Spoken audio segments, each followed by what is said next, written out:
पंतप्रधान मोदींच्या सर्व मंत्र्यांना कानपिचक्या, आगामी निवडणुकांच्या पार्श्वभूमीवर वादग्रस्त विधानं टाळण्याचा सल्ला, मोजून मापून बोला, मोदींची तंबी।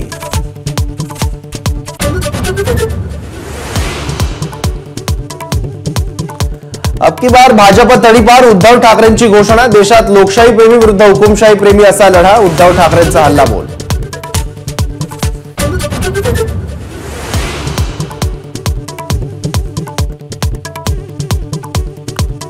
जनतेचा असंतोष असतानाही ईव्हीएमच्या मदतीने जिंकले तर वाईट, उद्धव ठाकरेंचा हल्लाबोल। तर पराभव दिसू लागल्यानं उद्धव ठाकरेंची वक्तव्य, फडणवीसांचं प्रत्युत्तर।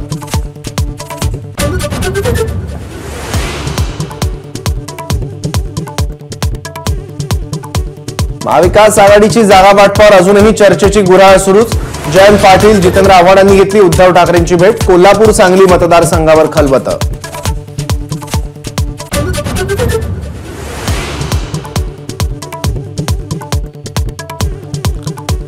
मवियाशी युतीबाबत संभ्रम, प्रकाश आंबेडकरांचं मोठं वक्तव्य, मवियातल्या इतर पक्षांच्या कार्यक्रमांना उपस्थित न राहण्याची आंबेडकरांची कार्यकर्त्यांना सूचना।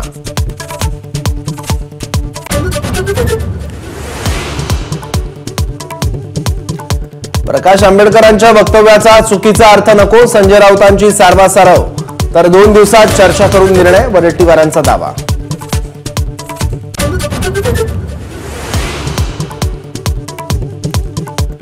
राज ठाकरेंकडून पुण्यातल्या पदाधिकाऱ्यांची कान उघडणी, पदाधिकारी वेळेत बैठकीला न पोहोचल्यानं राज ठाकरेंचा संताप, बैठक न घेताच राज मुंबईला रवाना।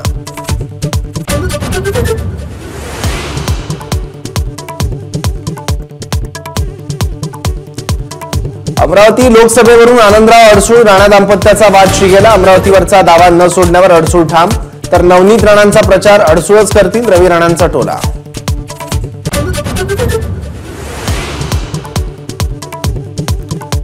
राष्ट्रवादी काँग्रेसच्या दोन्ही पक्षांची आता बँक खात्यांसाठी रस्सीखेच, राष्ट्रवादी शरदचंद्र पवार पक्षाकडून व्यवहार होऊ नयेत यासाठी अजित पवारांच्या पक्षाचं बँकांना पत्र।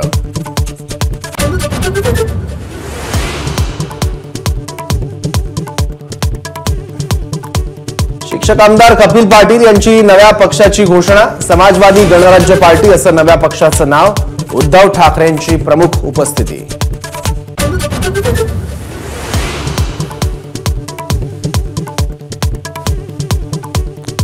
डोंबिवलीत विविध विकास कामांचं मुख्यमंत्र्यांकडून भूमिपूजन, कॅन्सर हॉस्पिटल, मच्छी मार्केटच्या कामाला लवकरच सुरुवात, कल्याण तळोजा मेट्रो 12च्या कामाचंही आज भूमिपूजन।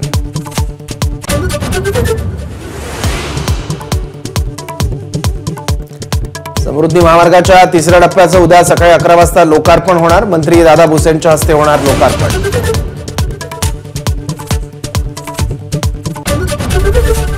एबीपी माझा, उघडा डोळे बघा नीट।